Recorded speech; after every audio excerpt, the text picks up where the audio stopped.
बबली जी, राधे राधे महाराज जी। महाराज जी आपसे प्रार्थना कर रहे हैं कि प्रभु हम भी शरणागत हैं, स्वीकार करो तो जाने। अब हमें पतित से पावन सरकार करो तो जाने। ये जीवन नैया जर्जर है, छन छन विनाश का डर है, ऐसे भी एक पथिक को भव पार करो तो जाने। महाराज जी कृपा करें। तुम राधा राधा हर समय उच्चारण करो, जो पद में लिखा है वो हृदय में आ जाए। बात समझना है, जिस समय हृदय में बात आ जाएगी तो हमारे आंखों से आंसू आएंगे और ये आएगा, प्रभु क्या मुझ नीच मुझ पतित को जैसे आपने औरों को पावन किया है, क्या मुझे पावन करोगे। पर इसका भाव तभी माना जाएगा जब हर समय भगवान का सुमिरन होगा, हर समय भगवान का चिंतन होगा।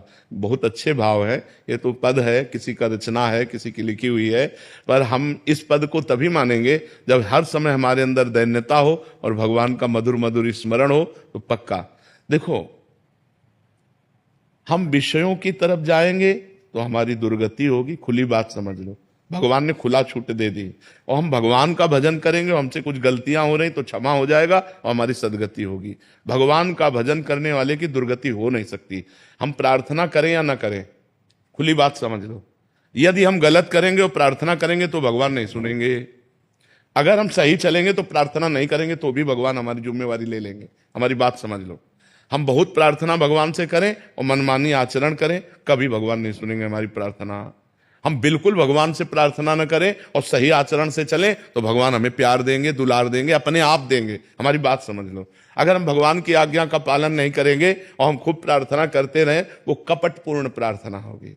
असली प्रार्थना यह है कि जो हमारे शास्त्र कह रहे हैं, भगवान कह रहे हैं, हम गलत नहीं करेंगे। हम अपने शरीर से अपवित्र आचरण नहीं करेंगे, पाप आचरण नहीं करेंगे, किसी को दुख नहीं देंगे, किसी से छल कपट नहीं करेंगे। प्रार्थना करो ना करो, अपने आप भगवान की कृपा आपको प्राप्त होगी।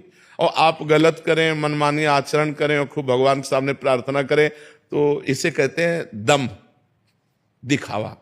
इसे कहते हैं पाखंड, पाप का खंड, कि करता पाप है और भगवान क्या चोर डाकू लोग भी तो देवी के मंदिर में जाके घंटा चढ़ाते हैं, दूसरों का गला काटते हैं, दूसरों की जेब काटते हैं और उसे फिर देवी के चढ़ाते हैं। तो क्या देवी इससे प्रसन्न हो जाएंगी?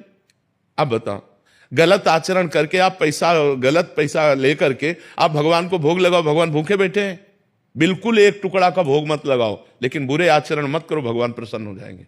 गलत आचरण मत करो, भगवान प्रसन्न हो जाए। अब बेईमानी से करके लाखों करोड़ों कमाओ और उसमें आके भगवान को तुम भोग लगाओ तो भगवान नहीं पाएंगे भोग। भगवान भूखे नहीं मरते, वो जगत को दान करने वाले हैं, विश्व का भरण पोषण करने वाले हैं। वो केवल तुम्हारे भाव देखते हैं। तो भाव तो पहले गलत करे आए हो, तुम बेईमानी के द्वारा रुपया कमा के लाए हो और उससे भगवान को भोग कभी नहीं चाहते।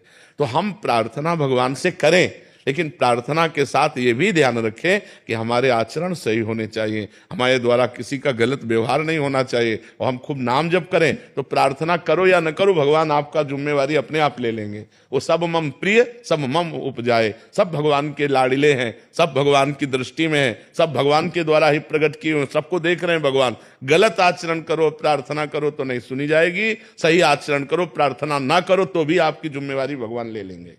प्रद्युम्न जी भीलवाड़ा से। राधे राधे महाराज जी, आपके चरणों में कोटि कोटि प्रणाम। महाराज जी, रामचरित मानस में काक बसुंडी जी ने इस दोहे में कहा है कि ये रहस्य रघुनाथ कर वेगी न जान ही कोई, जो जाने ही रघुपति कृपा तो सपने मोह ना होई। महाराज जी किस रहस्य की बात? भगवान के लीला चरित्र की रहस्य, भगवान के जो लीला चरित्रों का काकभूषण जी ने वर्णन किया कि एक बार भगवान पा रहे थे तो मैं उनका जूठन लेने के लिए दौड़ा, भगवान भगे। मुझे लगा भगवान मेरे से भयभीत हो रहे हैं, ये सर्वशक्तिमान भगवान है। फिर लौट कर हंस दिया तो हम उनके मुख में चले गए। जब उनके मुख में गए तो उनके पेट में अनंत ब्रह्मांड देखा। अनंत ब्रह्मांड देखते देखते जब व्याकुल हुआ तो फिर हंस दिया। फिर मैं बाहर निकला तो वही फिर बाल लीला। तो भगवान की इन लीलाओं के रहस्य को, या रहस्य रघुनाथ कर वेग न जाने कोई, और जो जाने रघुपति कृपा तो सपने मोह न हो।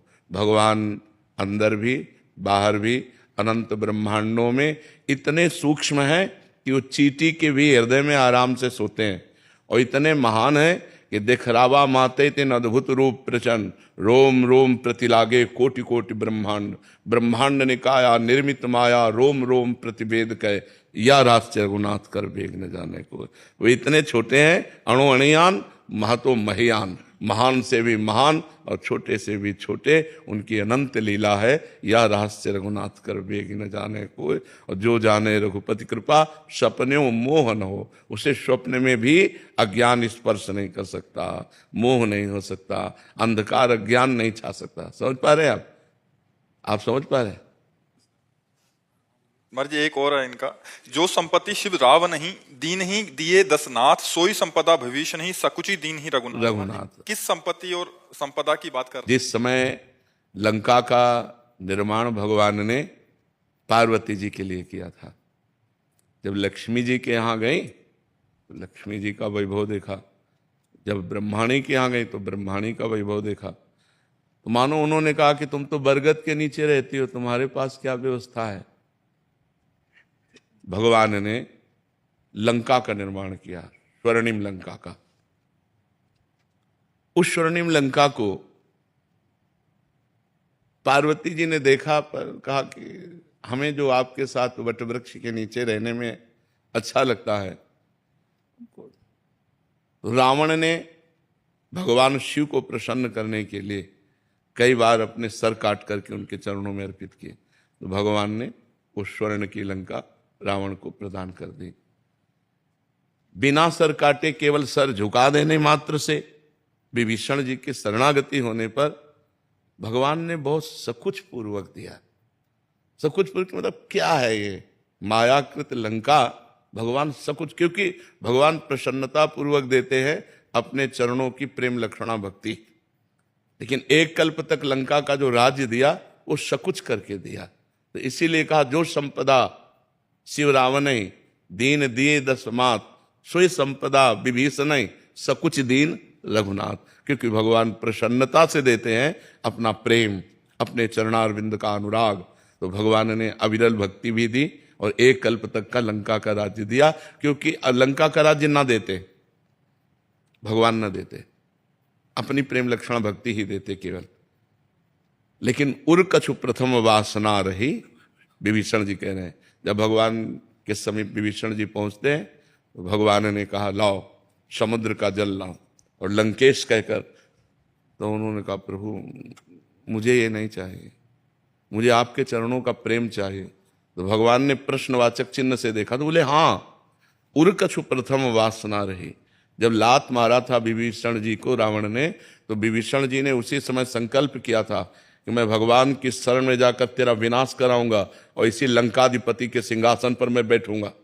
तो उर कछु प्रथम वासना रही, प्रभु पद प्रीति सरित शोभहि। अब आपके चरणों का दर्शन किया तो आपके चरणों की प्रेम सरिता में मेरी वासना बह गई। प्रभु भगवान ने कहा, नहीं, जो प्रथम वासना रही पहले उसको लो, और जो अविरल भक्ति की बात है वो भी तुम्हें प्रदान करते हैं। तो बात समझ में आई आपके? विष्णु दास जी दिल्ली से।